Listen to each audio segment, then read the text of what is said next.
What's up, guys?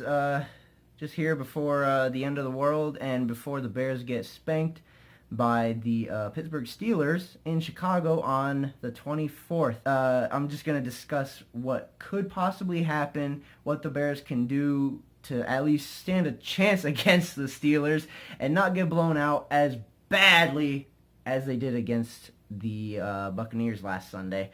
So bear with me, guys, because there's actually not that much the Bears can really do, in my opinion. So some pretty good news. It's not bad news. It's definitely not bad news. Prince Amukamara, Marcus Wheaton should be available during this Steelers game, so that'll help us with the depleted wide receiver core and somewhat average cornerback core or whatever, defensive backs. And Kyle Long, earlier in the week, it said that he was supposed to be in the game, but now it's like unofficial. Like nobody knows if he's going to play. The Bears probably know. I saw a comment on one of the videos saying that they know if he is going to play, but they just want to keep everybody guessing, especially the Steelers, because they need that. So they're trying to play with the Steelers' minds and assumptions with all this Kyle Long situation. So two things that the Bears need to work on, or two key factors in the Bears' possible victory, or so they don't get shut out completely, is one, the O-line. The O-line has to play perfection, okay? They have to play perfect ball because the Steelers' defense has 9 sacks already, and it's only 2 games in the season. Already have 9 sacks. Got to watch out for freaking TJ Watt. Got to watch out for everybody else because, honestly, I don't know who's on the defense. I don't really pay attention to the Steelers that much. But, Ryan Shazier, I think he's a safety linebacker. I don't know what he is, but I don't really pay too much attention to their defense all that well because all their weapons, all their main weapons are on offense in Antonio Brown, Le'Veon, and Big Ben, of course. But, yeah, the O-line has to be perfect. Defense also has to be perfect. Basically, the Bears have to be something they haven't been yet, and that is perfect. And along with that O-line, the Bears have to start with that running game. They have to build up the running game just so that they can put the pressure off Mike Glennon because he's probably going to be starting this time again. So just keep the pressure off of him, get the pressure to Tariq and Jordan. And also, something that I noticed last week is everybody was riding high on the Tariq Cohen hype train. So was I.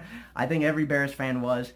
And last week really brought us back down to earth, so to speak, because it really showed that Tariq is still a rookie. He still makes rookie mistakes, and he is not God's gift to this team. However, he is a great addition to this team, as well as Eddie Jackson. Adam Shaheen, I don't know. He hasn't really done much for me to say he's a good addition. Trubisky, Jackson, and Tariq Cohen, great additions to the team. Hopefully they're there to stay, and they are there for the future of the Bears franchise. But moving on from that, another key factor is since it's in Chicago, and Steelers aren't, they're not fantastic on the road, okay? They don't have the greatest track record on the road. Crowd noise is going to be very, very important for this game. And Chicago, Soldier Field isn't known for me for crowd noise. Then again, I've never been there because, Arizona. And they're not as crazy as like Seattle's home stadium because apparently they have like aluminum seats or whatever. It reverbs the voices of people. I don't know. But they're not that technical, so they have to really do something. They have to be loud. They have to be present for the entire game from start to finish. Unless it's like a complete blowout, then it doesn't really matter. I've also written a few notes because that's what I just said. Those are the only factors, in my opinion, that the Bears have in their advantage or what they have to utilize throughout the entire game. But some other notes I had is Tanner Gentry. I don't know what is going on with that guy. Poor guy went from being drafted, or was he drafted? I don't know. He got picked up by the Bears. He was doing all right in preseason. Got bumped down to practice squad. Got raised up last week for the Buccaneers game as a starter. Got waved off by the Bears. And then in the same week, not like not even 3 days later, got signed right back up to the practice squad. Poor guy. The Bears need to make a decision on what they want to do with this guy. Because honestly, I don't think, if they keep doing this, they don't need him. He doesn't need them. He can go somewhere else and actually ball out. Because the Bears are just not letting him get that opportunity. But they are, however, giving an opportunity to a bunch of other people. I forgot where I saw it, but I think it was somewhere on Twitter. But the Bears had like open tryouts or whatever for some QBs, defensive backs, wide receivers, and among those wide receivers was a guy that I recognize. His name is Bug Howard. He went to UNC with none other than Mitchell Trubisky. So hopefully they can pick up Bug Howard, and those two can coincide with one another and then just ball out when they decide to play Trubisky, of course. Another note that I had was that Jordan Howard is definitely feeling the sophomore slumps along with Dak, along with Zeke, and I don't know. He might have another Todd Gurley season, or he might have a Todd Gurley season from last year.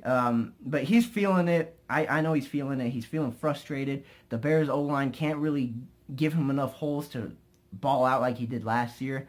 And I don't know. I hope they can fix that. And I hope him and Tariq can go hand in hand with each other. Because if they work, they can be even a bigger threat than Devontae Freeman and Tevin Coleman of the Falcons. And the final note that I have is something that just happened today is Akeem Hicks 96 is the new team captain of the Chicago Bears. It is very well deserved for him. He earned it. He plays with fire, with intensity, with tenacity. I don't know if that goes with the sentence, but you know what I mean. He plays vigorously. He loves the game, and I think he deserved it very, very much. And I hope the way he plays is very infectious to the other players, and more importantly, that defensive line with Willie Young, Pernell, Mitch Unrein, Pernell McPhee. I think I just said Pernell.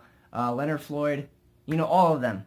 And also another thing, I want Pernell and Leonard to be on the same field at the same time, because last time they were there with the Buccaneers game, they forced a fumble. Who else? Pernell got it. Leonard stripped it. Leonard picked it off. Beautiful team. I love Willie Young. I love his little sack dance, but I feel like Willie should step down, let Pernell do it. But I understand why they're letting Pernell kind of ease his way back into that starting position, because he had a injury last year, and it's understandable. But there you have it, guys. My kind of pregame discussion about what's going to happen in this Bears and Steelers game. Luckily, it's not in Heinz Field, because if it was in Heinz Field, this would have been like a minute long. It would have been Bears are losing 56-0. Le'Veon and Antonio Brown have career days. Mike Glennon gets picked 6 times or whatever. I don't know. But that's just my discussion. Let me know what you guys think in the comment section below. Be sure to like, share, subscribe if you enjoyed. And that's about it. All right, bear down, guys.